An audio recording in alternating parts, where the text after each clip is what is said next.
We're ready to start the meeting, Nick. All righty. Can you hear okay?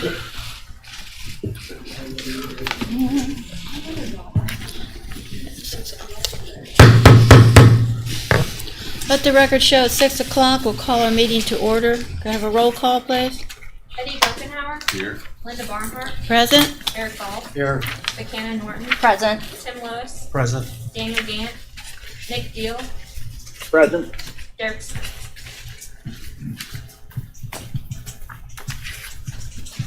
Okay, we have 5 people plus a call-in, so we do have a quorum. I need an approval of the agenda, which was sent to you earlier in the week. Move to approve. Second. Motion by Mr. Goff, second by Mr. Gokenhour, to approve the agenda as submitted. All those in favor? Aye. Opposed? Okay, do we have anyone that signed up for the open governmental process? Okay.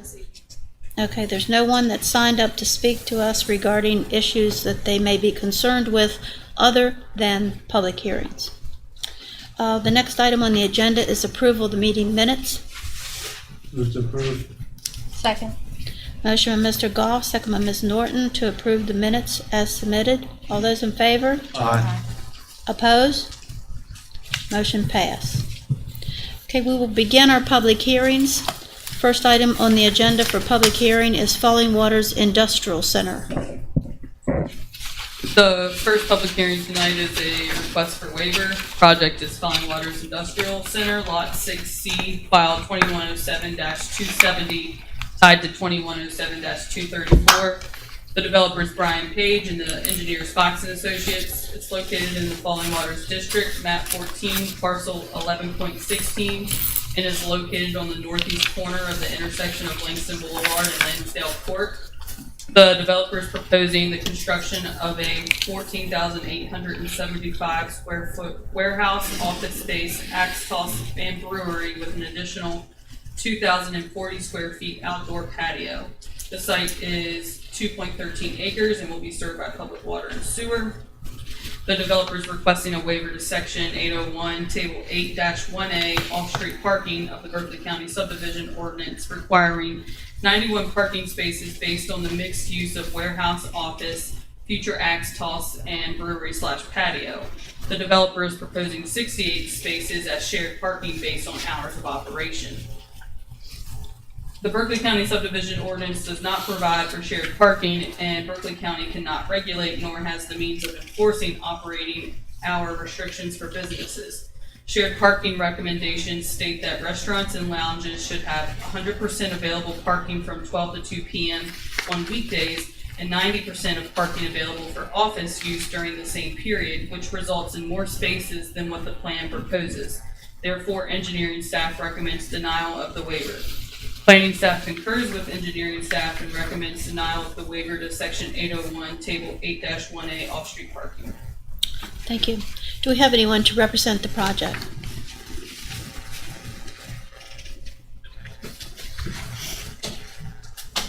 Good evening. Steve Sianovich with Fox & Associates representing the project. And Linda, if I could make a remark or two prior to the closing of this public hearing, I would appreciate it. Okay. All right, this is a public hearing. It's your opportunity. If you have questions or comments, please come forward, state your name, your address, and any questions or comments you might have regarding this project.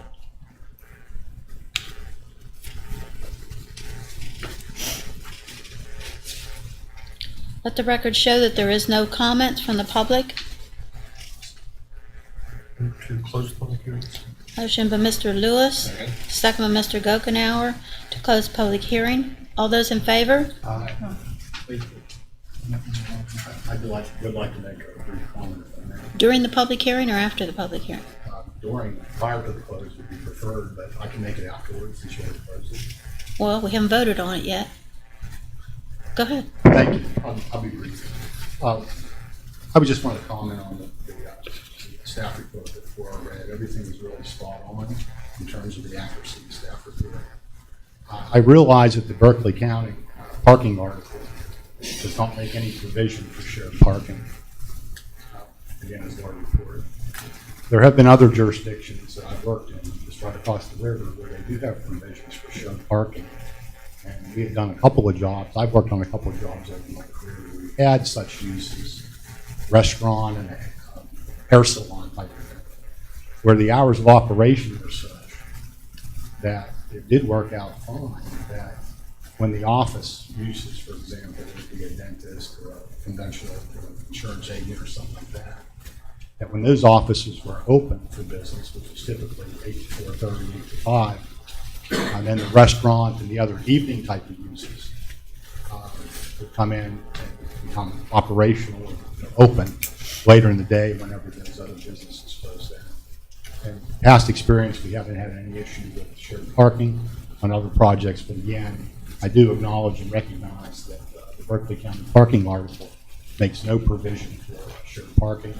But again, the shared parking with the focus on the hours of operation of the business were really the focus of our labor request. Thank you. Okay, we have the public hearing open. I have a motion by Mr. Lewis and second by Mr. Gokenhour to close it. Does that still stand in your mind? Okay. All those in favor of closing the public hearing? Opposed? Public hearing is now closed. Okay, Planning Commission members, do you have questions of Mr. Sianovich or of the staff? The warehouse and office space is going to be used by the brewery, and that's his operation during the day, is making his brew. It potentially could be.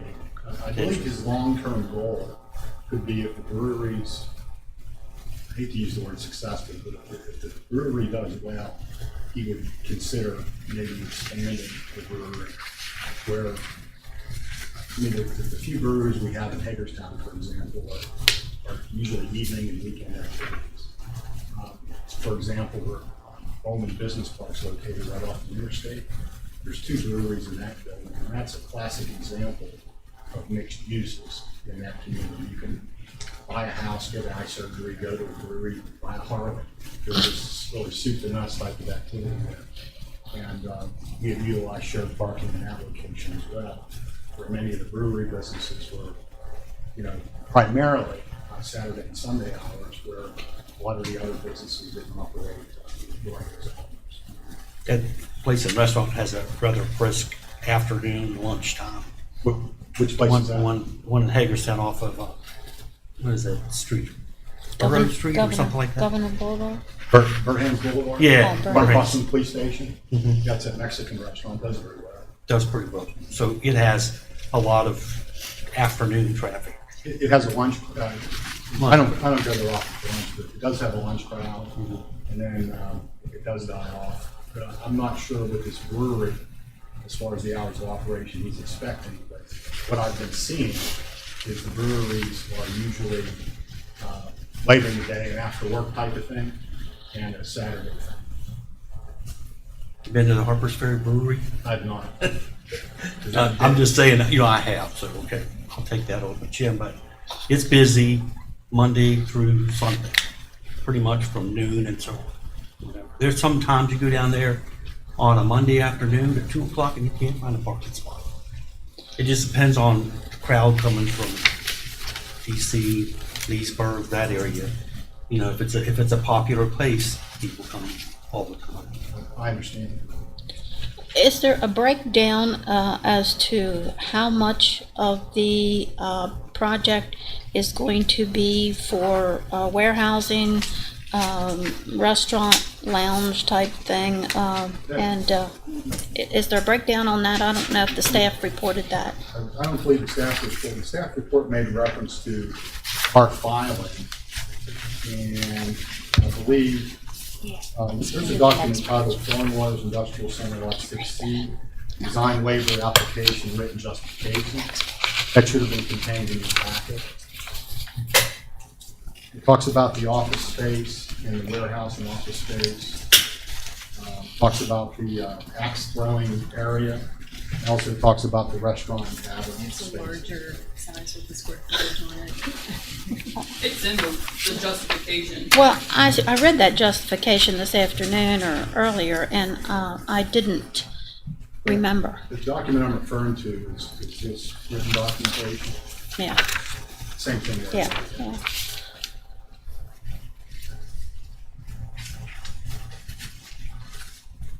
Also, I would note that the warehouse / office space, in hindsight, we probably should have analyzed that a little bit differently. When you look at traditional warehouses, there might be a small 300, 400, 500 square foot office up front. You know, if you were going to a plumbing supply store, for example, there's usually counter sales. And then the bulk of that building is for storage of materials and goods. Whenever this waiver was prepared, they went ahead, my office took a look at the 4,875 square feet of the warehouse, which is roughly a third of the building, and applied that one space for 200 square foot rule to it. Where I believe in Article 8, or if you correct me if I'm wrong, but if you look at truly warehouse, I believe it's one space per 2 employees. Yes. There's two different variations. There's two, you Yeah. take the worst one. Your highest Right. volume of shift work, so one space for every 2 of those employees, or the, 1 by 200, yeah, the one by the square footage. something along those lines, yes. You take the worst. It's the highest count. Given the size of this warehouse space, I'm not really sure we're gonna have a lot of huge manufacturing going on, in, 4,800 square feet, as an example. But I also have to admit that I can't tell you who that user is because I don't believe that's been established yet. And it can be checked.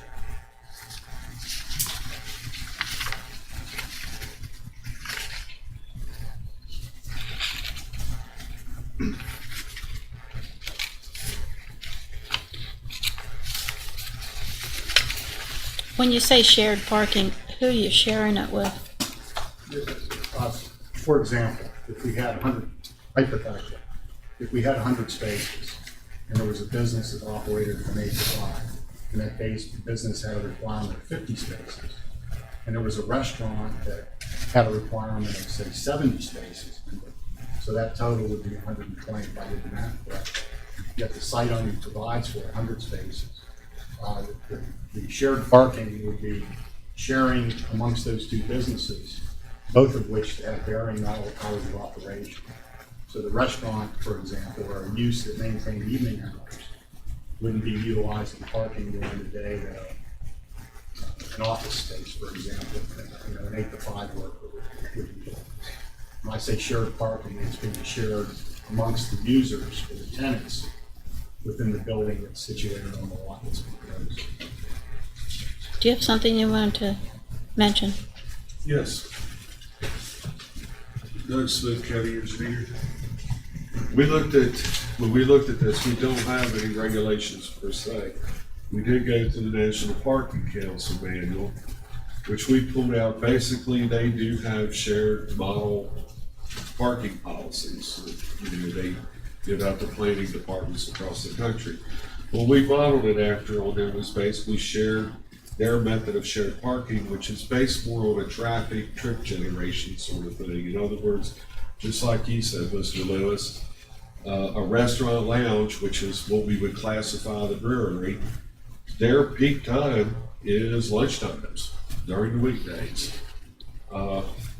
And during that time, your office is still in session, and basically they say that during lunch from that 12 to 2 p.m. period, you need 90% of your parking for your office.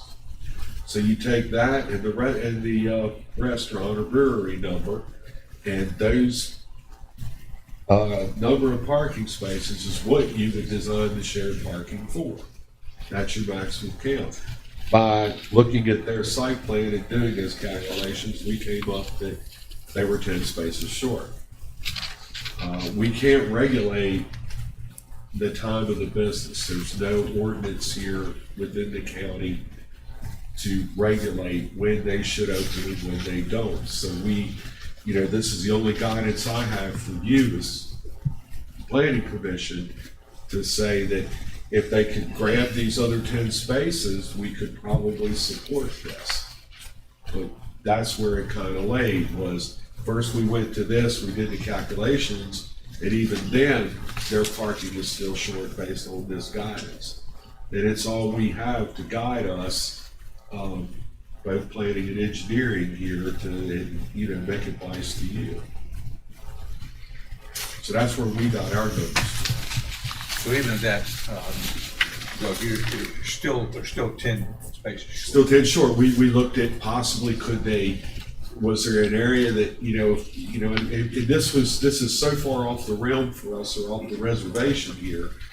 I even try to pull a little string of, could we do, a reserve area parking where we might not make them build it today, but if there was an issue, we could force them to do that. But that would take some sort of development agreement between, the owner, county council. I mean, we're getting way beyond just, a shared parking lot. So you understand what I'm trying to say? I hear you. Yeah. I mean, this is, so the bottom line is if we could, if they could go back and look at their numbers, staff could certainly work with them.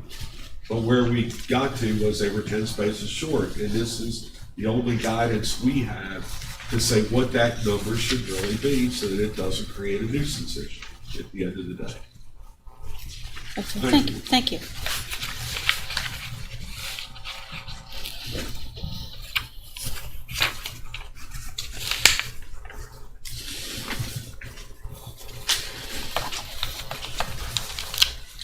Commission members, do you have additional questions?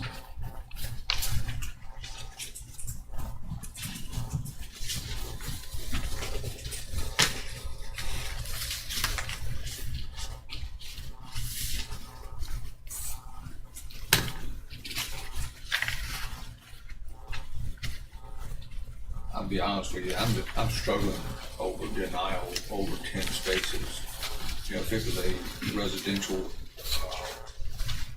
unit, where everybody's coming home in the evening and everybody needs a place to park, I get it. And I understand exactly what staff says. I understand and respect what they say. But I'm just struggling with denial on this project. Well, am I hearing you say then that if we could pick up another 10 spaces, commission would feel more favorable about voting it? And could you find 10 more spaces? That's a good question. 13 spaces are actually required. 10 spaces is the difference with the peak hours. Oh, okay. To answer your question as asked, the limit of the lot is already defined. So in order to gain additional spaces, I think we would have to reduce square footage of the structure to free up unencumbered areas that would be encumbered with the structure to gain additional parking areas. If we add 10 more spaces, that would be impervious space, correct? Yes, ma'am. And then what does that do to the stormwater management calculations? Negligible. Okay, all right. I don't see the. This project is located in what was originally referred to as the Falling Waters Industrial Center. Emphasis on the word industrial. So when we designed the regional stormwater management facility years ago, we assumed it would be more industrial uses, so the higher impervious surface coverage compared to what we're really seeing today. So Okay. I echo what Doug had to say. It would be Okay, really a negligible increase, or negligible impact on the stormwater. okay, all right. Well, as long as we have that covered.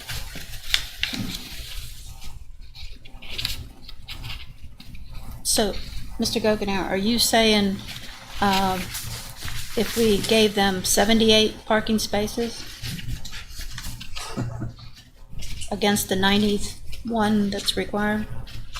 All I'm saying is I hear what everybody's saying, but and the fact that if it was a residential apartment building or something of that nature, I understand. Got rental units, everybody's coming home at the end of the day.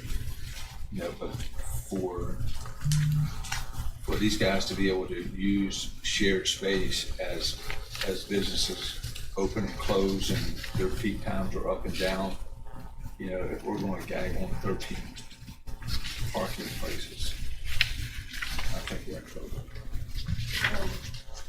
I misspoke. There was 23 spaces that are required. So the 10 would meet the shared parking peak, which you would be okay with and I would be okay with if we could meet in the middle, but. Can we?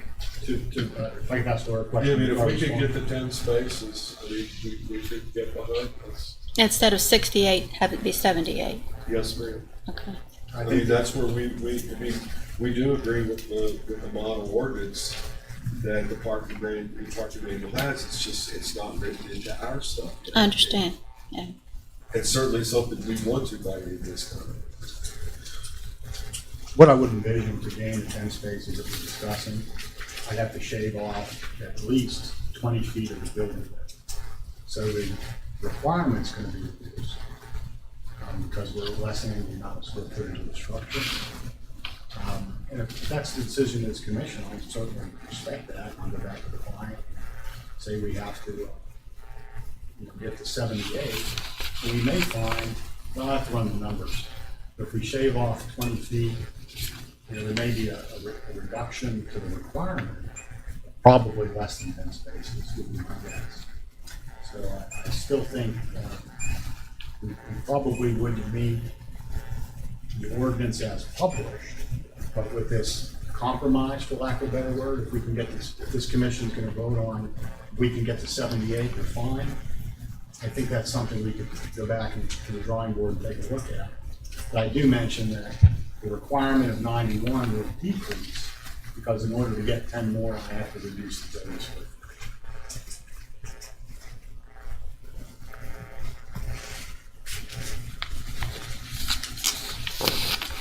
Maybe make the axe throwing a little smaller. Smaller, narrower axe throw. That's right, so you can't veer off. Keep it on target.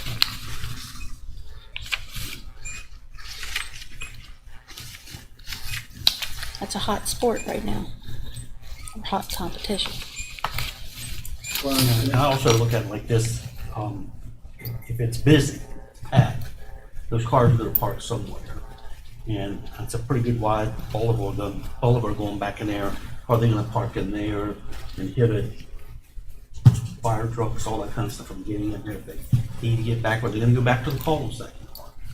Because they're gonna try to get in there somehow to use the facility. So, I mean, they could encroach on, when they, not on purpose or intentionally, but when people come there, they don't see it the same way as the business owner does. Could I make a brief statement about the remarks you mentioned? I spoke earlier about Fallingwater Industrial Center. So these roads, there's 24 feet of pavement and 8-foot shoulders there. So to your point, if I was going to brewery and couldn't find a place to park, would I consider parking on the 8-foot shoulder? Possibly. Or would I go home and go someplace else? I don't know. But I will call your attention that if that were to occur, there's still 24 feet of pavement.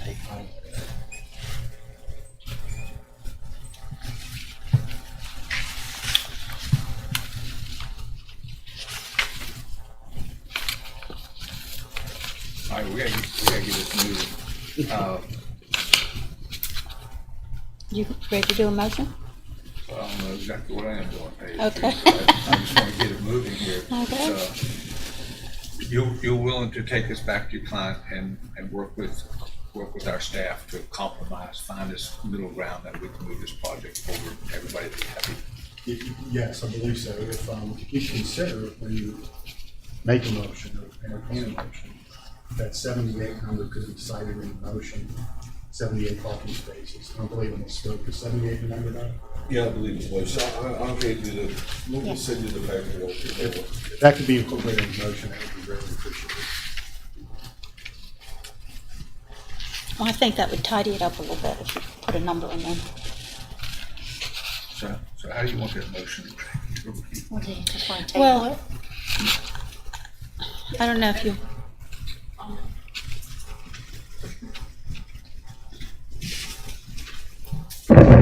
What I'm hearing is that you're considering granting the waiver as long as the drawing complies with the model ordinance requirements for combined use parking.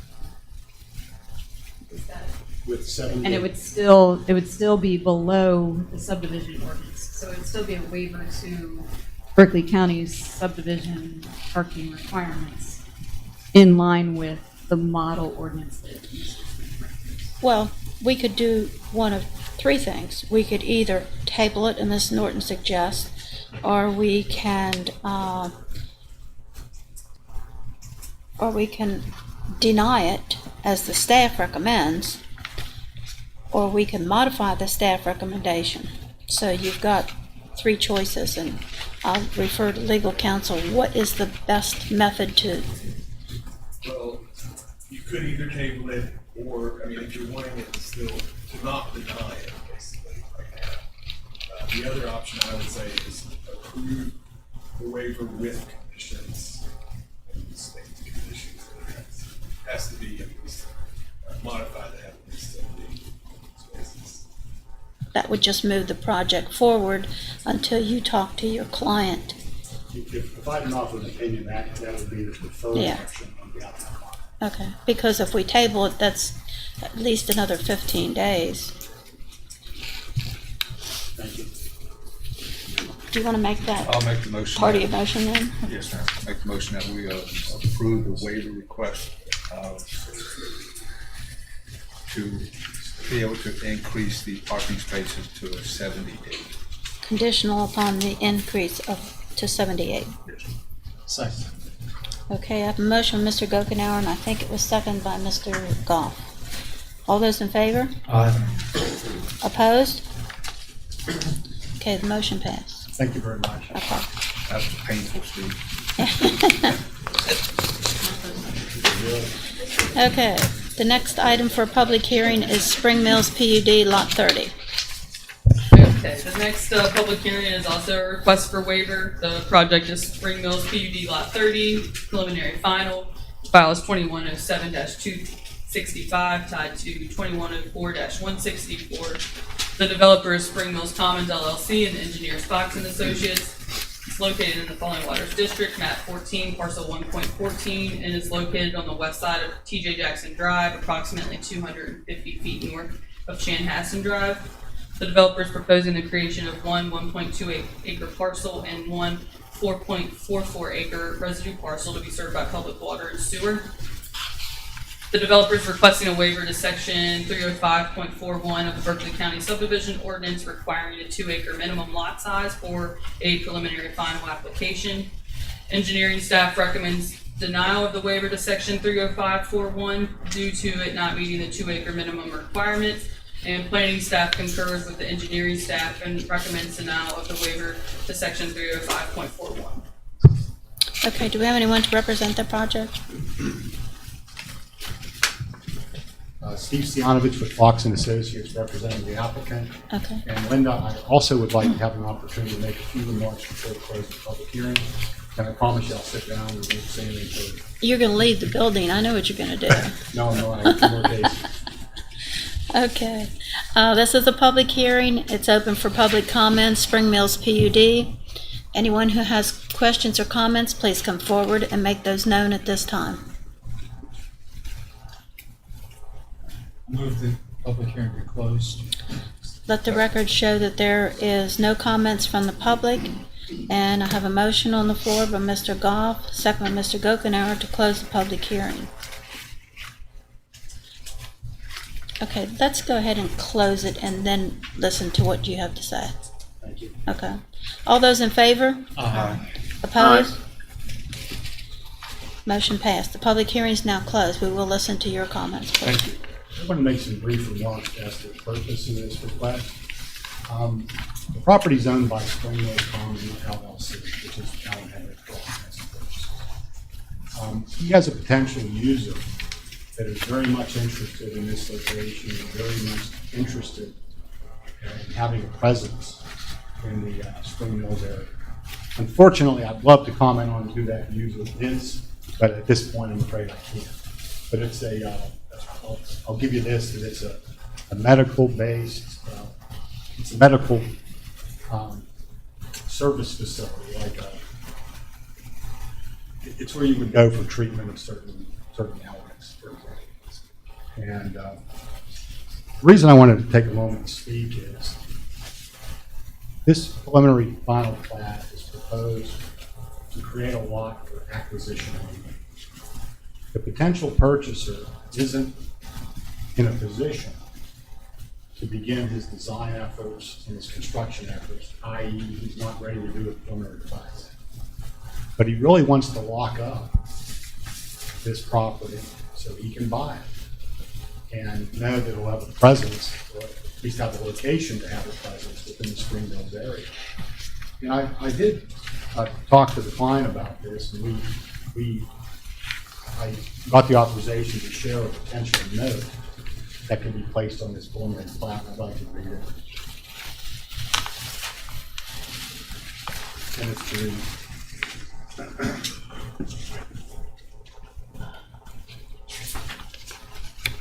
Really note something along the lines that this preliminary plat will require that an approved preliminary plan be obtained prior to any development of this site, including a single-family residential use.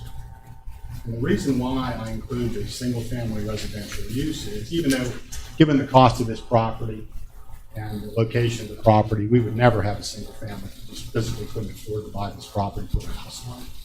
But by placing that note on the final plat, the preliminary final plat, which would in fact be recorded, that clearly states that no development of this lot can occur, whether that be commercial, industrial, or residential, until a preliminary plan is presented and approved by this commission. Again, I can't emphasize enough that the focus of the preliminary plat, the preliminary final plat, is to allow for acquisition of this potential user in this area. And again, his timeline is such that he'd like to own the property, but he's not in a position to move forward with design on the property just yet. I also mentioned that Spring Mills, of course, as you're all aware, is a PUD, so there are a number of lots that were created in the past that either one, were successful in obtaining a waiver to the 2-acre minimum. And also, as you're all aware, I'm sure, that that area is served by public water and public sewer, so there's really no septic reserve area concerns or water well setback concerns from adjoining septic systems to be concerned about when you would have something that's below 2 acres in size. Okay.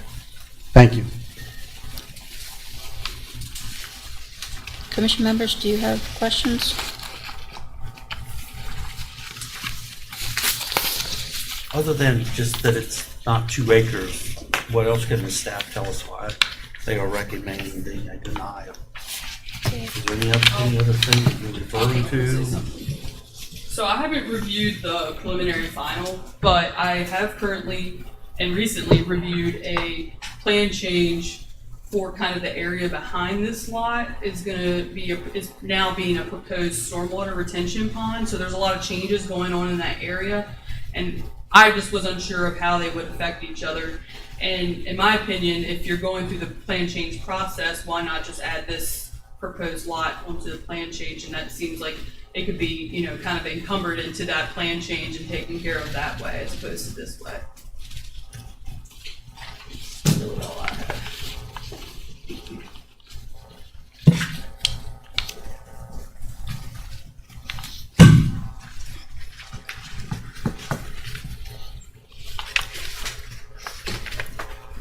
Ready for a motion?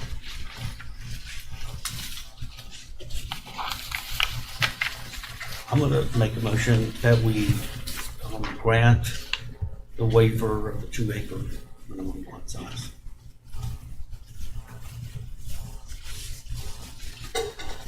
I'll second your motion. Okay, I have And a, because it's served by public water, I'm sure. okay, I have a motion by Mr. Lewis, second by Mr. Gokenhour, to grant the waiver for the preliminary final plat in a project that is less than 2 acres in size. All those in favor? Aye. Aye. Opposed? Motion carries. Thank you very much.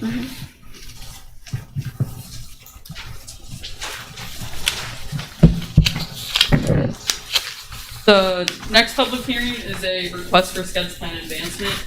The project is Villas at Spring Mills, or I'm sorry, Villas at Warm Springs. The file is 2107-240 tied to 2104-132. The developer is Johnny Myers and Sons LLC, and the engineer is Fox and Associates. It's located in the Apeca District, map 10C, parcel 59.1, 60.3, 60.4, 60.5, 60.6, 60.7, 60.8, 60.9, 61, 61.1, 61.2, and 61.3. The project is located on the east side of Warm Springs Avenue, approximately 900 feet north of Plaza Court. The developer is proposing 14 duplex lots and one single-family lot on approximately 2.88 acres to be served by public water and sewer. On May 17th, 2021, the Planning Commission granted a waiver to the minimum cul-de-sac radius as required by Appendix A and proposed reducing the cul-de-sac radius to 40 feet contingent upon the following. One, vacating a portion of the right-of-way of the road to create a community open space area. 2, installing no parking signage and painting the curb red in the area of the cul-de-sac as shown on the attached. 3, install sidewalk and appropriate crosswalks to create a continuous walkway path for the use of community residents. And 4, to include the impervious surface associated with the existing developed lot into the MS4 calculations for the BMP proposed by the project.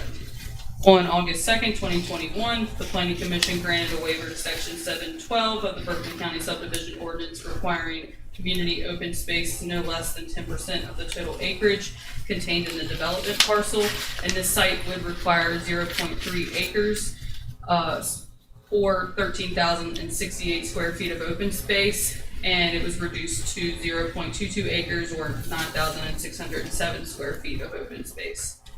On August 6, 2021, County Engineer Doug Smith stated that a review of the above-mentioned project was completed and found to be in compliance with the county subdivision ordinance. The sketch plan meets the requirements of the subdivision ordinance, therefore staff recommends advancement of the sketch plan to the preliminary plan stage. Okay, do we have anyone to represent the project? Steve Stianovich with Fox and Associates representing the project.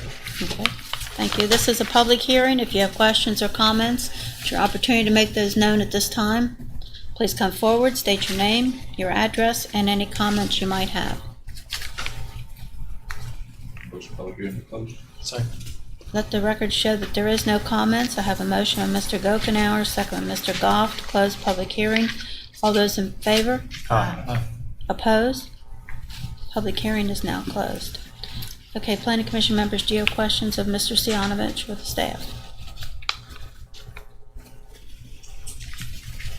Now I'll make a motion that we accept staff recommendation and advancement of the sketch plan to preliminary plan stage. Second. I have a motion by Mr. Gokenhour, second by Mr. Lewis to accept staff recommendation, and that is to move the sketch plan into the preliminary plan stage. All those in favor? Aye. Opposed? Motion passed. Thank you. Next item for public hearing is 9557 Winchester Avenue. Yes, it's another public hearing for another request for sketch plan advancement. The project is 9557 Winchester Avenue, file 2107-239. The developer is Brent Jackson, and the surveyor is Site Planning, Design, and Survey. It's located in the Mill Creek District, map 9, parcel 58, and map 9M, parcels 57, 58, 80, and 81. This project is located on the east side of US Route 11, approximately 175 feet south of its intersection with Henshaw Road. This project proposes correcting previously unauthorized grading and will create 2 separate parking areas to provide adequate parking for the existing bar/lounge, and the site will also be brought into compliance with current stormwater regulations. No waivers or exceptions have been requested. On August 11th, 2021, County Engineer Doug Smith issued a letter of approval stating that a review of the above-mentioned project was completed and found to be in compliance with the Berkeley County Subdivision Ordinance. The sketch plan meets the requirements of the subdivision ordinance, therefore staff recommends advancement of the sketch plan to the preliminary plan stage. Do we have anyone to represent the 9557 Winchester Avenue?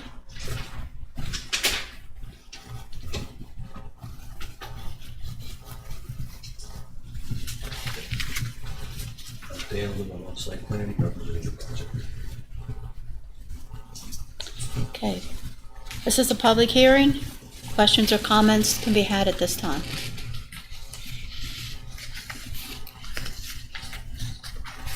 Let the record show that there is no comments. Move public hearing be closed then. Second.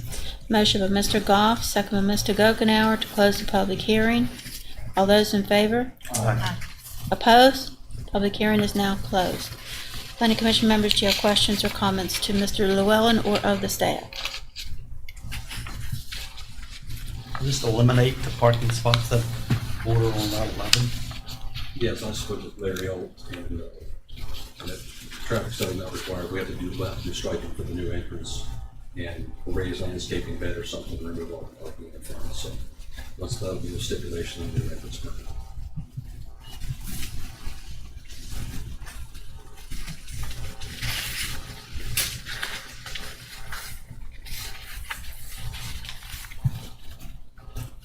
There are no other questions. I make a motion we accept staff recommendations for advancement of sketch plan to the preliminary plan stage. I have a motion by Mr. Lewis. Second. Second by Ms. Norton to accept staff recommendation, and that is to move the project from the sketch plan to the preliminary plan stage. All those in favor? Aye. Opposed? Motion passed. Thank you. Next item for public hearing is Bennington Energy Facilities. Yes, so this is another public hearing for a request for sketch plan advancement. Project is Bennington Energy Facility, case 2102-082 tied to 2102-079. The developer is Bennington Energy Facility LLC, and the engineer is Greenway Engineering. It's located in the Falling Waters District, map 14, parcel 34. It is located approximately 0.3 miles northeast of the intersection of Brown Road and mouth of the Pekin Road. This project proposes a 100 megawatt solar generation facility on approximately 1,247 acres. At the April 5th, 2021 Planning Commission meeting, the developer was granted a waiver to section 5012H of the Berkeley County subdivision ordinance requiring a 50-foot setback from any railroad right-of-way, reducing the railroad setback from 50 feet to 5 feet. On August 11th, 2021, County Engineer Doug Smith stated that a review of the above-mentioned project was completed and found to be in compliance with the Berkeley County subdivision ordinance. The sketch plan meets the requirements of the subdivision ordinance, therefore staff recommends advancement of the sketch plan to the preliminary plan stage. Do we have anyone to represent Bennington Energy Facilities? Hi, I'm Brooke Walburn from Greenway Engineering, and Sam Hanford Energy is also here. We're happy to answer any questions you have. Thank you. This is a public hearing. It's your opportunity to have your comments known. Please come forward, state your name, your address, and any comments you might have regarding this project. Move public hearing be closed. Second. I have a motion with no public comment. I have a motion by Mr. Goff, second by Mr. Lewis. Right? To close the public hearing. All those in favor? Aye. Aye. Public hearing is now closed. Planning Commission members, do you have questions of the applicant's representative or of the staff? Yeah, this is Nick Deal. Just a quick question. I understand the setback for the railroad track. Is there going to be any setback at all as this project abuts to any kind of housing developments or anything, or schools or anything else? So we are abiding by all other setbacks of the subdivision ordinance. I'm sorry, can you say that one more time? She said they will be abiding by all the other setbacks that the project is required to have. Okay, hey, I just was curious because I know that sometimes a solar farm that large can create kind of a heat island, and I know that could affect housing and other buildings if they're right on top of it. So, okay, thank you very much.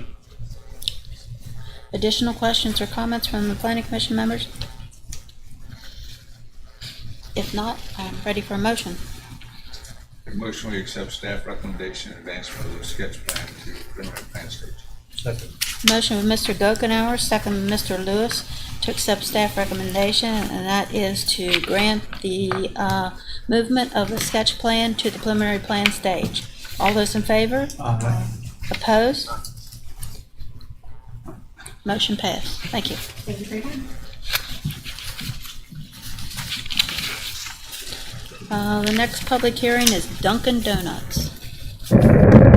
This is a request for a sketch plan advancement. The project is Dunkin Donuts, file number 2106-222. The developer is Nick Patel, engineers Fox and Associates. It's located in the Mill Creek District, map 6, parcel 4, on the north side of Jarrettstown Road, approximately 900 feet east of Interstate 81. The project proposes a 2,051 square foot Dunkin Donuts with an additional 2,000 square foot of retail space on approximately 2.58 acres to be served by public water and sewer. No waivers or exceptions have been requested. On August 9th, 2021, the county engineer, Doug Smith, stated that a review of this project was completed and found to be in compliance with the subdivision ordinance. Since the sketch plan meets the requirements of the subdivision ordinance, staff recommends advancement of the sketch plan to the preliminary plan stage. Okay. This is a public hearing for Dunkin Donuts. Do we have anyone to represent the project? Steve Sianovich with Fox and Associates representing the applicant. Okay. It's a public hearing. If you have questions or comments regarding the Dunkin Donuts located up there on Jarrettstown Road, now's your opportunity to make those known. Move public hearing be closed. Second. Let the record show that there is no comments from the public. I have a motion by Mr. Goff, second by Mr. Gokenhour, to close the public hearing. All those in favor? Aye. Opposed? Public hearing is now closed. Planning Commission members, do you have questions of Mr. Stianovich or the staff?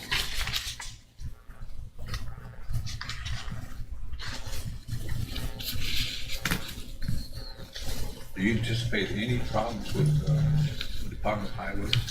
We don't. We reached out to Division of Highway. There's some road improvements proposed in that area. And the struggle has been trying to obtain that design. Okay. To make sure that we're depicted in our background drawings accurately. I didn't mean that in a negative way. It's just been, No, I get we it. haven't gotten anything. Yeah. It's kind of slow process.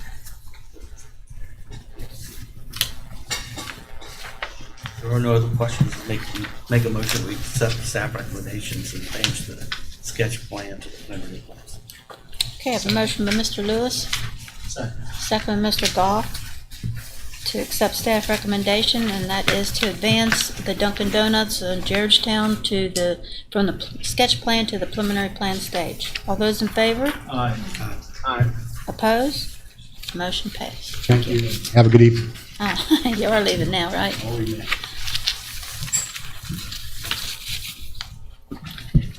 Okay, the next item for the public hearing is Tudor's Biscuit World. This is Anthony's a Pizza. request for a sketch plan advancement public hearing for Tudor's Biscuit World and Anthony's Pizza, file number 2106-217. The developer is Windsor Properties LLC, engineers the Thrasher Group. It's located in the Mill Creek District, map 10, parcel 5, on Winchester Avenue, approximately 250 feet north of Pride Avenue on the right. The project proposes a 4,200 square foot Tudor's Biscuit World and Anthony's Pizza on approximately 1.1 acres to be served by public water and sewer. No waivers or exceptions have been requested. On August 6, 2021, County Engineer Doug Smith issued a letter of approval stating that a review of this project was completed and found to be in compliance. The sketch plan meets the requirements of the subdivision ordinance, therefore staff recommends advancement of the sketch plan to the preliminary plan stage. Okay, do we have anyone to represent the project from Thrasher Group?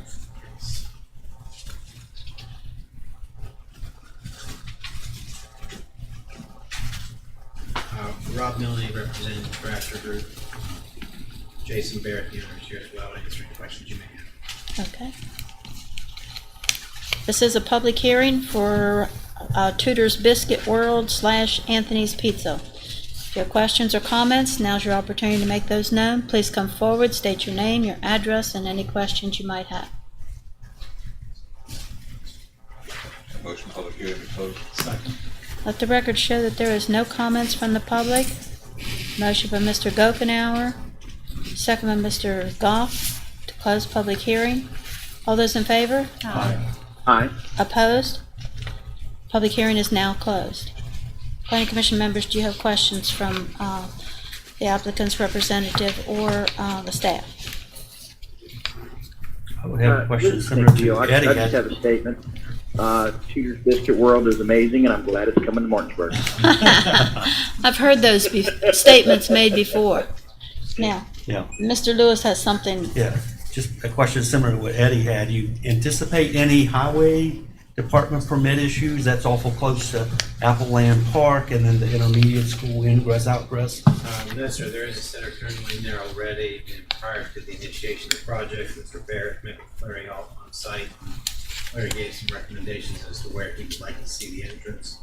I've since spoken to Larry, and following completion of this meeting, we'll be sending Larry a full set of documents for review. There you go.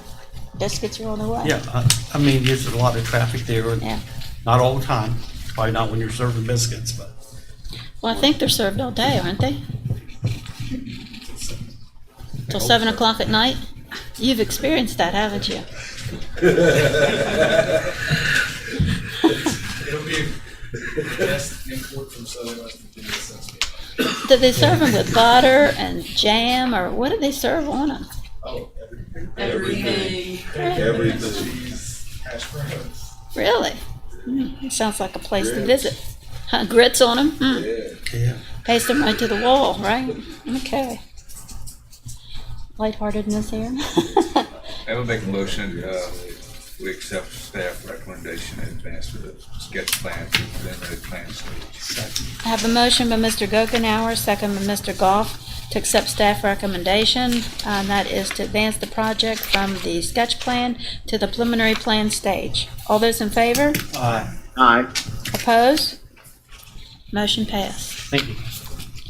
Mr. Deal, you be there to buy us all biscuits, right? Yes, ma'am. All I'll be right. on it the first day. All right. All right, that concludes our public hearings for the evening. Now we have a request for final plat determination, Lord Fairfax Estates. Yes, this request for final plat determination is for the project Lord Fairfax Estates, lots 6 through 8 and 16 through 20. File number 2107-249. The developer is Swan Pond Land Trust, and the surveyor is Roberts Land Surveying. It's located in the Pekin District, map 12, part of parcel 26.1. The property, point 10. The property is located approximately 2 miles from Shepherdstown Road off of Swan Pond Road. This plan change proposes, that shouldn't say final plat. This final plat proposes 8 single-family lots on approximately 51 acres to be served by private well and septic. No waivers or exceptions have been requested. On September 1st, 2021, County Engineer Doug Smith issued a letter of approval stating that a review of this project was completed and found to be in compliance. The final plat meets the requirements of the subdivision ordinance, therefore staff recommends final plat determination and advertising of a public hearing for consideration of final plat approval at the October 4th, 2021 Planning Commission meeting. Okay, do we have anyone to represent the project?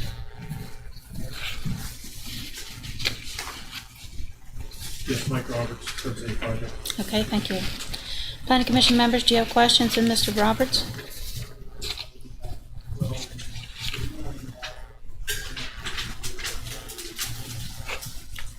There are no questions to make a motion. We accept staff recommendations for final plat determination and advertising of a public hearing for consideration of the final plat approval at the October 4th, 2021 Planning Commission.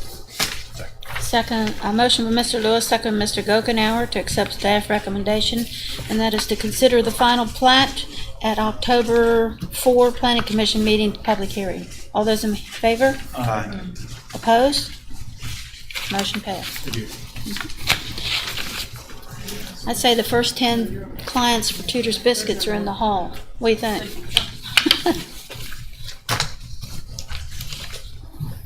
Okay, our next project is request for final plat approval, Ridge Crest, Phase 3. Yes, this is the project that came before you previously, and after a public hearing, you had voted to table a decision on it, so that we put it back on the agenda for decision, and I'll just make through the staff report again with our updated information. It's a request for final plat approval. The project is Ridge Crest Phase 3, lots 8 through 18, file number 2112-054, developers JH Real Estate LLC, engineers Roberts Land Survey, located in the Arden District, map 16, parcel 6, off of Kingsford Road, approximately 2 miles east of the intersection with secondary route 1901. This phase proposes 11 single-family lots on approximately 19.9 acres to be served by private well and septic. Several days after the public hearing on the final plat held on August 2nd, 2021, county staff from the planning, engineering, and legal departments met with Berkeley County Public Service Stormwater District, MS4 coordinator, the developer, the surveyor, the developer's attorney, and others to discuss further steps that need to be taken to allow this project to proceed. Items to be completed include a survey of the existing conditions of the subdivision and submission of a major plan change. A decision needs to be made by Planning Commission within 45 days of August 2nd, 2021, pursuant to West Virginia Code Section 8A58E. Since the items to be completed will take longer than this allotted time frame, staff recommends denial of the final plat. After major plan change approval, the applicant will be able to submit a new final plat application. And I have one update. The survey was submitted after the staff report was written and provided to you. The plan change is still underway. I have one other update. The subdivisions is under a second notice violation, stop work order. I saw that. And I did include that. It didn't make it into the staff report. It actually did make it to the staff report. Yeah. The dates. The additions. I included the first stop work order, and then the lifting, and then the August 31st. Engineering was out there last week, once again, and it was quite worse than what anyone had anticipated. We lost the representative, Mr. Roberts. I don't know if he's representing it right now. No kidding. The engineer of record, as a matter of fact, was here Friday, and we're not sure that he's representing that.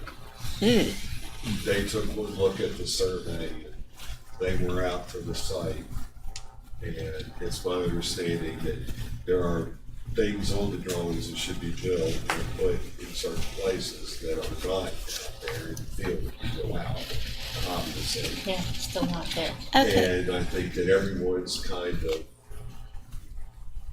covering themselves, if you will, for lack of better words. When I got this, I looked at it, and first there was a stop work order, and then there was an okay work order, and then a stop work order again. Right, they cleaned up the first time, and they did take some issues. Okay. And they did, rework some things out there and got them cleaned up. However, they had the rain. There were other issues that were still exacerbated. The rain came, and there was actually major erosion off the roadway embankment down into the low, I would say, stream bed areas. I don't want to use the word jurisdictional, but definitely there's still piles of brush and things down in those areas as well. There was a lot of erosion going on there. It also uncovered some things that wasn't built correctly to plan. And MS4 came out there along with DEP and issued that. And it's my understanding from some of the residents that there are some other things happening as far as there. If I recall, whenever this project came before us, it was for a section that maybe wasn't a problem area. The people that were in here that night were complaining, they were from the first section.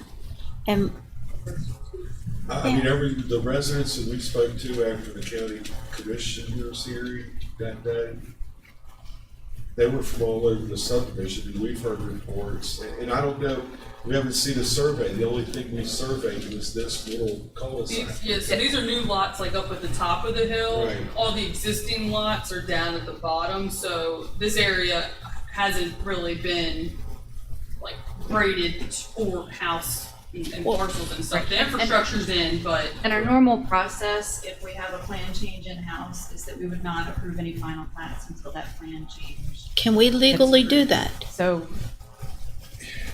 Yeah, in this particular case, one thing is that the overall development is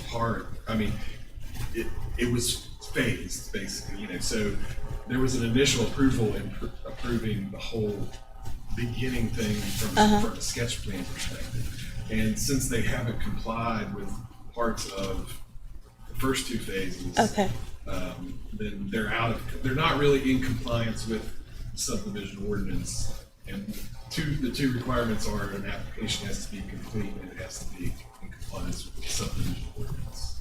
So I think we're in good shape. And they've agreed to address these things, so we try to work. And just so you know, the stormwater management structures for the final plat that's before you, they exist in the older areas. okay. So they are an issue, so they are partially involved in the NOV. So at our point, we've seen the survey, we've heard that all the same issues exist throughout the subdivision from the residents. However, I've seen a survey from that, and we just got that survey. I do know that it was sent to the engineer. The engineer did show up to take a look at things, and as far as we're concerned, we're waiting for the plan change to see can it be fixed, get it adopted. Okay, this was not a tabled item, right? It was tabled. It was tabled for further information. Okay, so should we have untabled it then to talk about all this stuff?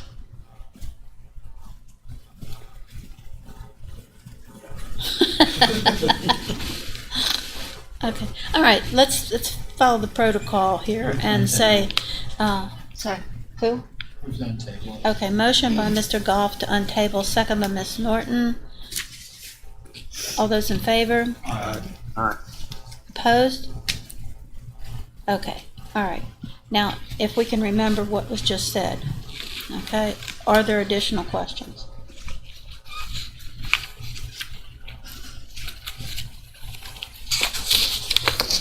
I don't have additional questions necessarily about the project in particular, but there is some progress being made to try and resolve some of those issues in that subdivision. Is that correct? I can't speak to that, sir. I don't have any. I've heard several things, but there's nothing that I can relate to you. So you don't have anything tangible? No, sir, there is Besides the nothing. survey, but Other that's- than the survey, but we saw it, we see it, we see what's wrong. But nothing as far as a correction? No, sir.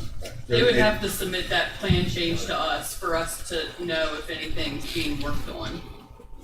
Yeah, basically, as a result of the meeting, there were certain things that they agreed to do as next steps, and whether they've actually followed through on all of them, I don't know. I know that they did at least get this resurvey of those two lots that had a major problem. That was one of the first steps that we needed that to see before we figure out what this is. I mean, it will be a major plan change. It will be. What's involved as far as monetarily submissions to the planning commission with a major plan change like that?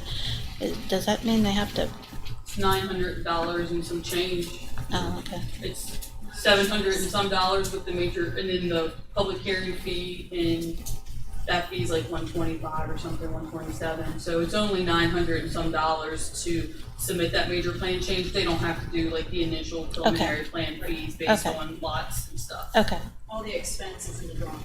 okay, all right. And they know that, right? Okay. Are you ready for a motion? Yes, I am. Make a motion that we accept staff recommendation and denial of the final plat. Okay, I have a motion by Mr. Gokenhour to deny the final plat. Second by Mr. Lewis. All those in favor? Aye. Opposed? Motion passed. Final plat has been denied. Okay, do we have anything else from staff? Okay, we had the subdivision rewrite sent to us a while back, and you see all my little ticks. I need to talk to somebody about that. Some of it's just probably my understanding, but I was reading from the red line, and that is really hard to follow. Yeah, that's, But I felt that that was the best way to approach it, and maybe even later on down the road, you know, yet another one. One thing I did notice right out of the gate is the articles said that sketch plat would be replaced with another name, and the very first couple pages has sketch plat.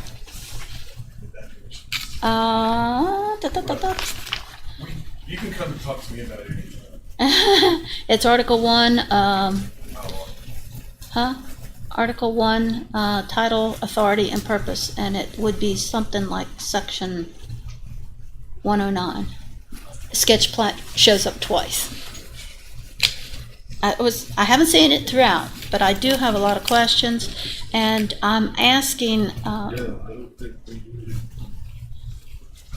I was thinking it was like the section that says, if you've submitted a sketch plat prior to No. the adoption of this ordinance. I don't think so. I didn't know if that was the verbiage. I don't have it on me, so I know it says that at the beginning of the ordinance. I think that was. It does say that, I'm sorry. Applicants that have submitted sketch plans that were processed under the 2009. Okay.